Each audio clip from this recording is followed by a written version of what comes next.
That's all we're doing. We're taking the money, we're giving it back in the form of subsidies to the agricultural producers, who then turn around and jack up prices however way they see fit. It is basically taking your money and giving it back to the companies who do whatever the they want with the money and then give nothing in return. It's actually unimaginable.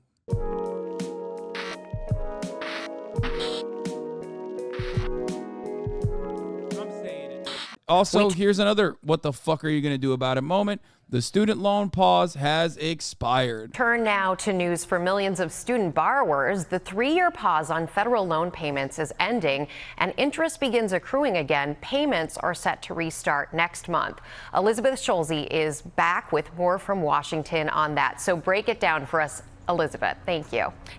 Hey again, Rebecca. Well, this is a day that many borrowers have been dreading as we get one step closer to those payments restarting after a 3-year pause. Since March of 2020, interest rates on federal student loan balances have been frozen at 0% as part of the government's pandemic relief program. But as of today, borrowers will be charged interest once again at the rate that they locked in before the freeze. Now, this is a big deal because interest can very quickly add up. At a 5.8% rate, the average American with a student loan balance of around $37,000 will pay nearly $25,000 in interest over the life of the loan. Now, it's important to know that you don't have to actually start making payments until October. And the White House is trying to take steps to help borrowers after the Supreme Court struck down. What an incredible, like, Democratic Party fuck up here, you know? The classic overpromise, underdeliver. Guys, we're going to implement a patchwork solution where, like, we'll cut 3% of your interest accruing as long as you pay for it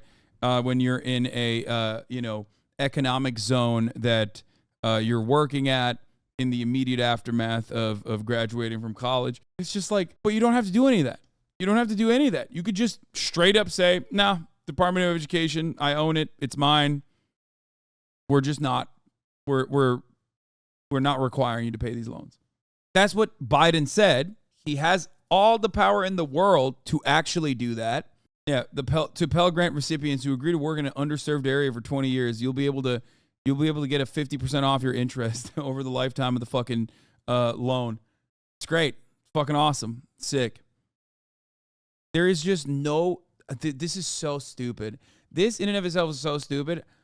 Like the fact that they are trying to do this as a patchwork solution instead of just straight up saying, nope, not going to happen. We don't give a fuck what the Supreme Court says. We don't give a fuck what the borrowers. We don't give a fuck what the banks say. It's our money. We're not getting it back. It's fine. We are no longer expecting these loans to come in. If that was the case, if they did that, I mean, it'd be gangbusters. You know what I mean? It would play so well for his electoral prospects. Down President Biden's broader student debt cancellation plan.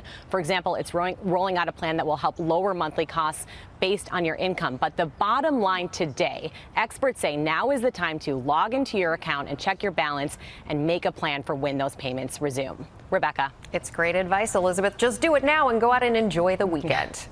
Yeah, just come on. Just start paying it again. I mean, this is such a gigantic fucking lump sum payment that you now have to engage with again. And for the past 2-3 years, the lack of said loan for millions, tens of millions of Americans have opened up a tremendous amount of financial opportunities, like being able to pay their rent, being able to continue living in the same apartment that they're living in, you know? And you look at the news media and the way that they're covering it is just so callous, like the callous indifference. Why the fuck would chat says young people will never vote for him. But I think what you guys are failing to consider is that it's not just young people that have student loan debts, man, that they're paying. There's a shit ton of old people that still have student loan debts that they are paying. We live in America. You are saddled with this lifelong financial burden for the crime of trying to become a more productive member of the American labor force. It's not just young people that have this. There's 40-year-olds, 50-year-olds that are paying student loan debt that would have tremendously benefited from this relief. The moment my student loans start again is the moment Biden is not getting my vote. The reason we know it doesn't matter if they cancel the debt, if you die, no one needs to keep paying. Yeah, that's what an amenity. The New York Times quite literally wrote that into their article where they were like, death is one way that you can stop paying the student loans debts that you have. Fucking sick. Thank you. Thank you, Elizabeth. Well, hey there. See my last message. Student loan companies quite literally believe fuck the poor. Mine went from 3.5% when I took it out 12 years ago to 8.3% now. There's no limit either. It's a private student loan because my mom couldn't afford to pay a portion of my student loan when I was in school and with the program I had. I couldn't work at the same time. So now 13 years later, I still owe $22,000 roughly. Yeah. I'm 48. I still owe $100K in student loans. $40K is all interest. I used to work as a mortgage loan officer, and student loan debt crosses all aspects of life. Old, young, black, white, doesn't matter. Most people are strapped with that, and some never pay it off. Yeah, guys, just have rich parents or just have like a fucking family relative that wins the insanely unlikely lottery and becomes like a famous Twitch streamer. You know what I mean? Then you're fine. You're good. GG's. It's great. Sick. Sorry. I like that that's what it takes to overcome this this insane fucking this insane circumstance that only Americans have to experience in the developed world. I owe like $50K right now. The only reason I'm staying in education is so hopefully my loans can be forgiven in 10 years if the program still exists by then. I left pharmacy school with mostly federal loans at $321K in debt because of the interest rates when I just started in 08. I still owe $304 because of interest rates after 3 years of $1K payments every month. I don't qualify for any help because government programs are usually not available for pharmacists. Like, everybody talks about the trades, but like, who's going to run the pharmacy? Who's going to fucking educate your children? You know what I mean? Like, it's nutty, unimaginable that you have to pay so much fucking money, especially if you're going into a field that requires you to get higher education as well. You know what I mean? Just absolute, unimaginably stupid system that we have. How Wall Street profits from student loans? Student loans are a big business. The U.S. has amassed over $1.7 trillion in outstanding student debt. Until recently, it was the largest non-housing debt for more than a decade. Fucking awesome. The first time it broke $1 trillion was back in 2012. And that's when it caught all the media attention. We've seen a big growth in the cost of education over the past 10 or 20 years, and this has really showed up in the student loans outstanding. But while more than 43 million Americans are currently holding student debt, many are unaware of what exactly happens with their loans. I think it would be pretty difficult. Yeah, America is pretty awesome because, yes, as someone also pointed out, you can't drink legally at the age of 18, but you can literally sell your body to the American government to be permanently fucked when you go overseas and get shot at, okay? You can saddle yourself with lifelong debt that you can pretty much never pay off. Can't drink, though. Can't rent a car. Can't rent a car. Can't drink. But guess what, dude? It's fucking sick. You can just sell your body to the Defense Department, okay? Awesome. Or get hundreds of thousands of dollars of fucking loans that you will never be able to pay off. For the average American to try to track where their loan actually resides. There exists a market where billions of dollars worth of student loans are packaged and sold as assets known as slabs to some of the biggest investors in America. I would say that most average Americans are not aware of student loan securitizations. These securities are very, I would say, not transparent, and it's hard to understanding by average investor. So what exactly are slabs? And how does it help Wall Street profit from student loans?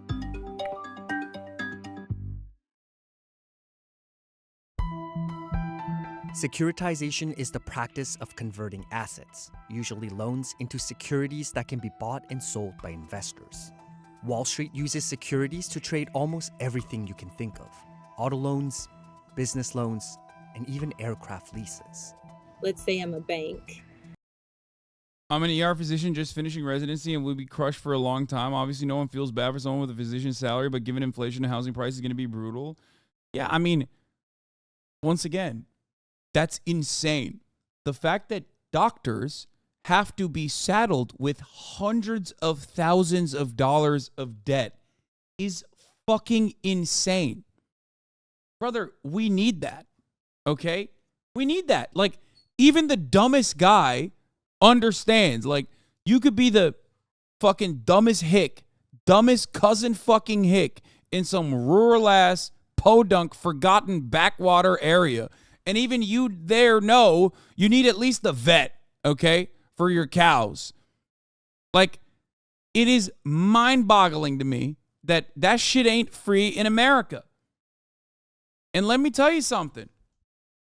We have genuine problems with hospitals in rural areas, or rather, lack thereof. Hospitals are virtually non-existent. Healthcare is virtually non-existent even for those who, let's say, have the money to pay for it in rural areas. One solution to this actual legitimate problem, okay, which you only see in like pre-revolutionary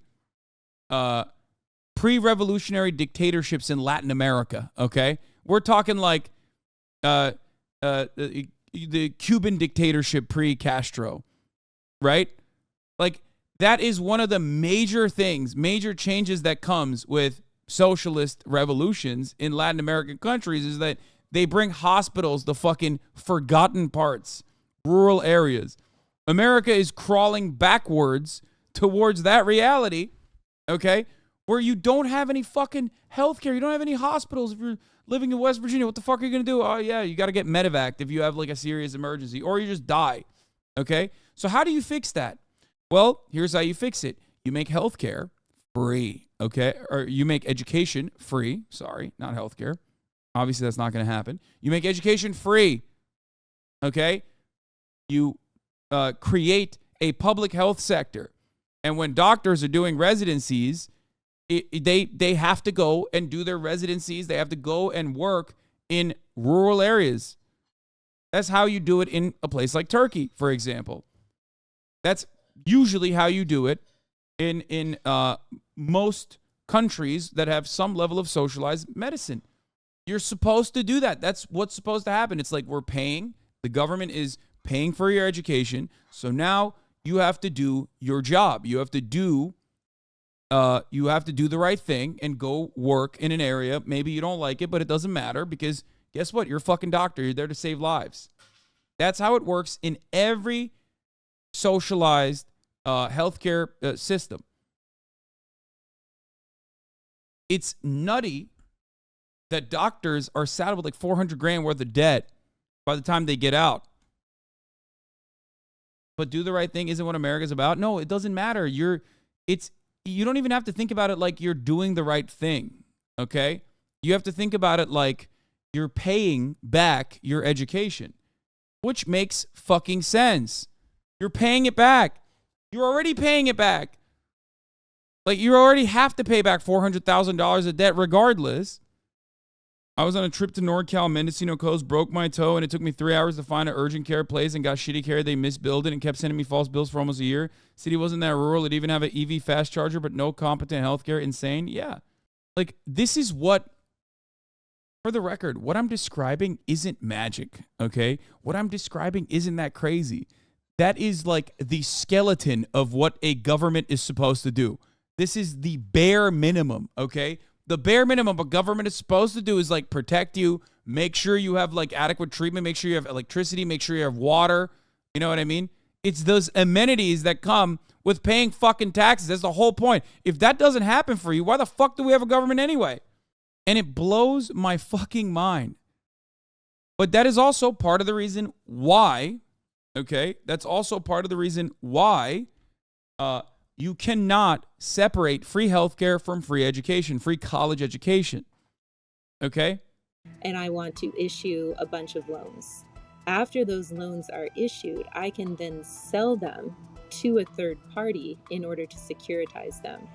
Now, just because I sold them doesn't mean that I do not get to account. Libertarian Hasanabi arc? What do you mean? No, I'm describing to you why Americans why Americans have so much disdain for the federal government, and how that has been perfectly crafted by Reagan era policies, just destroying the federal government's need. At this point, all that the American government does is basically take your fucking taxes, okay, and then pump it into whatever sectors is giving them a shit ton of money, right? That's all this government does. They take your taxes, they put the money into the military, and not even the military, but the private contractors that actually work alongside the American military industrial complex. Like, that's all we're doing. We're taking the money, we're giving it back in the form of subsidies to the agricultural producers, who then turn around and jack up prices however way they see fit. We turn around and get subsidies for the energy sector, who jack up prices however way they see fit.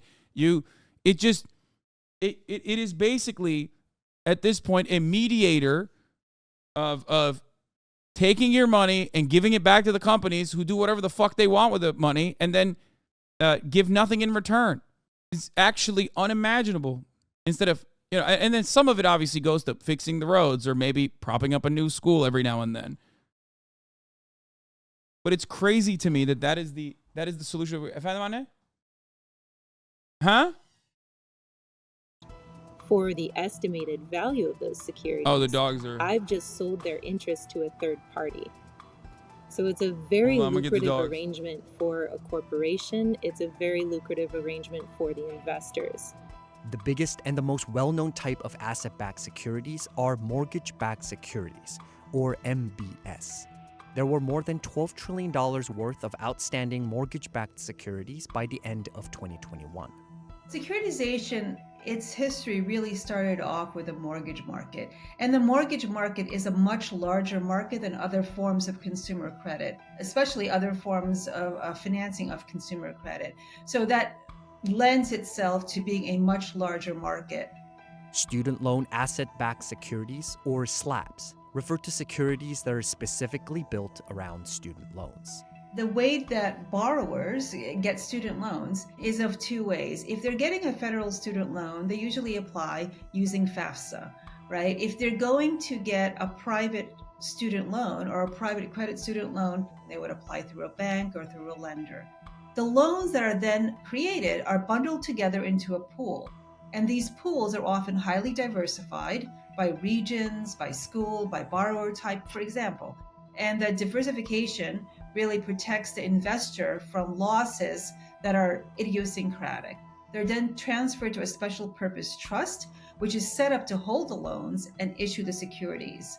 Once that's done, the securities are then rated by a credit rating agency. Once they're packaged in this way, the securities are then sold to financially sophisticated institutional investors. When the borrower pays down their student loan, that cash flow is then used to pay down the investor. Sallie Mae and Navient are the two largest publicly traded companies issuing SLABs. These assets are underwritten by some of the biggest banks and corporations, like Bank of America, Barclays, JP Morgan, and Goldman Sachs. $92 billion worth of student loans were issued as SLABs within the past 5 years. There are two types of securitized student loans. So you have private student loans and you also have federal student loans that have been securitized. A majority of SLABs today, 56% to be exact, are based on loans that were made before 2010 under the Federal Family Education Loan Program, also known as FFELP. These loans were enticing for many investors because they came with a federal guarantee that protected them against losses from defaults. For about a decade, FFELP securitizations, or FFELP ABS, were the only form of student loan securitizations. It's a program where a private lender originates the loan based on the guidelines that have been put forth by FFELP. As long as those guidelines are met, the loans are guaranteed by the government, and that guarantee runs between either 97 to 100% of the loan balance. But shares of private loans have grown with the recent boom in the private student loan market. The industry is estimated to have grown by more than 70% over the past decade. Based on my research across the board with student loans, the biggest sense of security outside of the federal guarantee is the question of whether these loans are dischargeable in bankruptcy. While it is certainly possible, current bankruptcy laws make it extremely difficult for student loans to get discharged, compared to other types of debt. For investors, that translates to a lesser risk of default. The securitization of mortgages, all student loan or auto loan actually has a very positive motivation at the beginning. And that is to mobilize the capital around the world and channel that to the most needed. You are no longer being restricted to your local bank or a specific lender.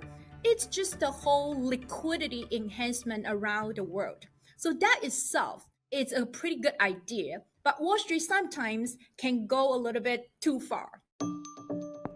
As student loans continue to balloon, experts have expressed growing concerns surrounding the slabs market.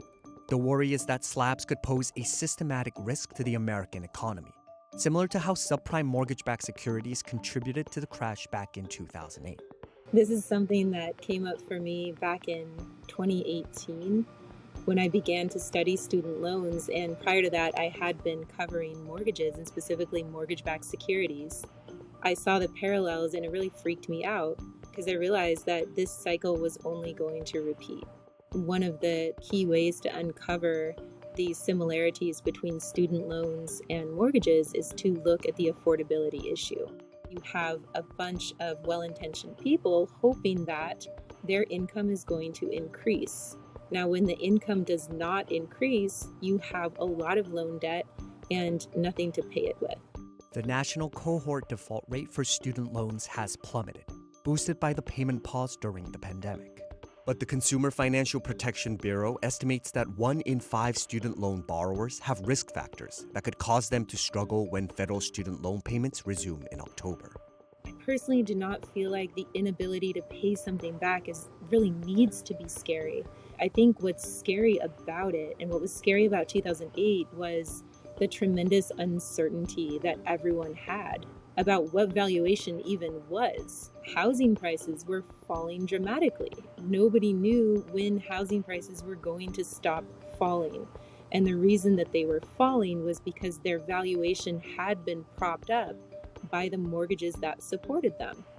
So when the ability to pay was I don't know how the fuck I have more people in my house right now, and yet it is more difficult to deal with stuff that's going on outside. Okay, I had to get the cars washed, I had to get the dogs washed, and like I have to deal with all of it. I'm trying to get my mom to do it or my dad to do it, and it's just like no, it's just, I think it'd be more streamlined if they could handle it on their own, or if one of them was here. But when both of them are here, it's like, holy shit. All you do is sit at your computer all day. Why can't you help the family out? I mean, to be fair, it's they know better now. They used to say that back in the day, but they don't anymore. Yes. I also have to keep Kaya in here because I have to keep Kaya in here. What is happening right now? I have to. God, Fiona's barking too. I have to keep Kaya in here because she peed and pooped in the house yesterday. She actually fucked it up for the first time ever. What? Let's continue. That's when we saw this tremendous crash in the housing market. When discussing student loan auction rate securities, a type of slab with variable interest rates, Navient, a major player in the slabs market, acknowledged that an economic downturn may cause the market for auction rate notes to cease to exist. Right after you bagged, which could lead to holders of auction rate securities to experience a potentially significant loss of market value, according to an SEC filing from 2015. But not every expert sees eye to eye. I think to say this market. I don't get it. Why are there so many middlemen? What do they get out of moving the money around? That's what capitalism is the best at, baby. What are you talking about? That's like middlemen making money. Annen, what is going on, Anne? Can you put Fiona outside or something? What's happening? She never barks. Why is she barking? Dilimine değil. Dışarı çıkar o zaman. Okay, then put her upstairs in my room or something, please. Oh, okay. As I was stating, that's what capitalism excels at. That's what America is built on. The concept of the middleman. It's a never-ending sequence of middlemen that are artificially inflate the price because they have to justify their existence. They're the guys who are negotiating. Then there's like, you got to have an insurance structure surrounding this. And then the insurance has to also be insured as well. We create vectors of profit through man-made built-in inefficiency. And then we create an entire industry that turns around and seeks to eliminate redundancy. There is leftist yells a brilliant doctor. I know. It is going to be the trigger of the next financial crisis. It's really overstated. Nobody's really concerned about the government guaranteed portion of this market. It's really that private credit market. The slabs market is much smaller. People who say Hasanabi isn't white just haven't seen him yell at his mom. No, I'm not yelling at my mom that's next to me. I'm yelling so she can hear me because she has headphones in. Okay, that's very different. Also, I'm 32 years old. And therefore pose less of a systemic risk to the economy. There's no way, with the depth and the size of the US financial market, there is no way. Increased credit enhancement following the devastation of the 2008 recession was put forth to protect against this exact scenario. If you're looking at Moody's and Fitch, they're rating these pools with extra vigilance. They are asking for internal credit enhancement, external guarantee, extra credit support in terms of over-collateralization.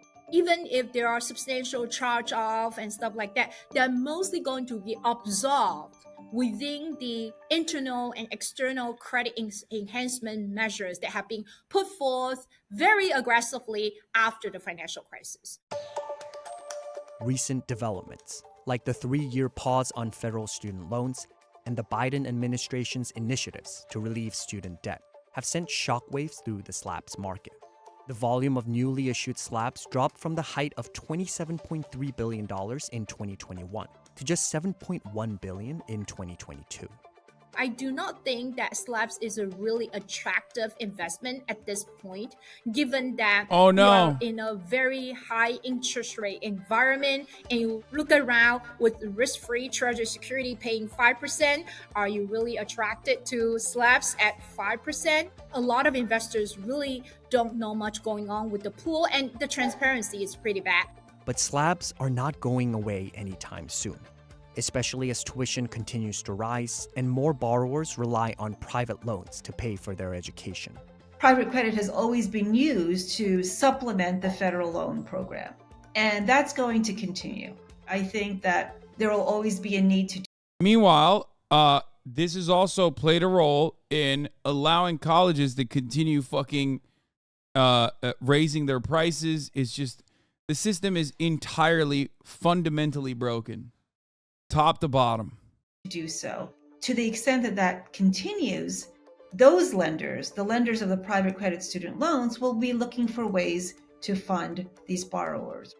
As the student loan market faces a period of tumultuous change, the securitization market must also change and adapt to it in order to thrive. I think in general, slabs is not evil. Slab is just an opportunity for lenders to package illiquid student loans and to create credit enhancement to a point where average investor might participate in financing in these pools. But in the meantime, though, as we move into the future, more education, more transparency about slabs is necessary if this market wants to continue and have a healthy contribution to the financing of our nation's student debt. Fellow chatters, TWC will pay for your college if your career choice requires a college degree. Regardless of income, you just have to be diagnosed with a mental disability. The Texas Workforce Commission will pay for your student housing and college education, every single penny, if you're diagnosed with ADHD, autism, etc. My fellow comrades, please benefit from this. My brothers and I are debt-free because of it. Wait, what? Damn, there you go. You could just say you're a Twitch chatter automatically, dude. That's like, what do you mean pretend to have autism? You have permission, chatters. You're in a Twitch chat of a dude who's talking about fucking politics at 1:40 p.m. Pacific time on a Friday on Labor Day weekend. That's all you need to tell your doctor. They will slap you with an autism diagnosis so quick. Tell them you're a subscriber, and they will be like, oh, dude, oh, okay, say no more, fam. Never mind. You know? Anyway.